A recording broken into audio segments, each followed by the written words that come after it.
রাত্রিবেলা যখন মাংস খেতে ইচ্ছা করে না, কিন্তু মাংসর মতনই কিছু একটা খেতে ইচ্ছা করে, তখন তো অনায়াসেই বানিয়ে নেওয়া যায় সয়াবিন। তো সোয়াবিন খাওয়ার জন্য তো সোয়াবিনটা আমি অনেকক্ষণ আগে ভিজিয়ে রেখেছিলাম, প্লাস গরম জলে একটু নুন দিয়ে সেদ্ধ করে নিয়েছি। আর এখানে গরম তেলে আলুগুলোকে কিন্তু একদম মাংসের আলুর মতন কেটে ভালো করে লাল করে ভেজে নিচ্ছি। দেখো আলুগুলো কিন্তু একদম লাল লাল করে ভেজে নিয়েছি। আর আলু ভাজার সময় আলুর মধ্যে আমি দিয়ে দিচ্ছি নুন আর হলুদ। আর নুন আর হলুদটা দিয়ে ভালো করে আরও কিছুক্ষণ সময় ধরে আলুটাকে ভেজে নিয়েছি, যাতে ভাজতে ভাজতেই আর্ধেক সেদ্ধ হয়ে যায়।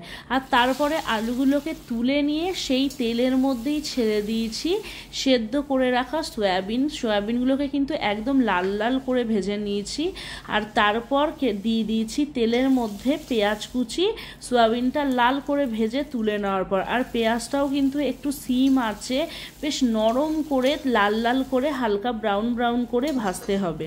আসলে শরীরটা এতটাই খারাপ যে মাংস কিনতে যেতে ইচ্ছা করছে না বাজারে, কিন্তু খেতে ইচ্ছা করছে, ওই জন্য এই রেসিপিটা। আর রেগুলার যেই মশলা হয় আদা লঙ্কা টমেটো জিরে সব মশলাগুলো এর মধ্যে অ্যাড করেছি, ইভেন গরম মশলাও। আর সেটাকেও দিয়ে রেড চিলি পাউডার দিয়ে ভালো করে কষিয়েছি। আর ঘরে ছিল একটা ক্যাপসিকাম, সেটাকেও কিউব কিউব করে কেটে দিয়ে দিয়েছি। আর সত্যি এই রান্নাটা না আমি একদম নিজের মন থেকে সব কিছু অ্যাড করে করছিলাম। আর মশলা কষানোর সময় মশলাটা বারবার যাতে জ্বলে না যায় একটু জল দিয়ে দিয়ে কষাচ্ছিলাম।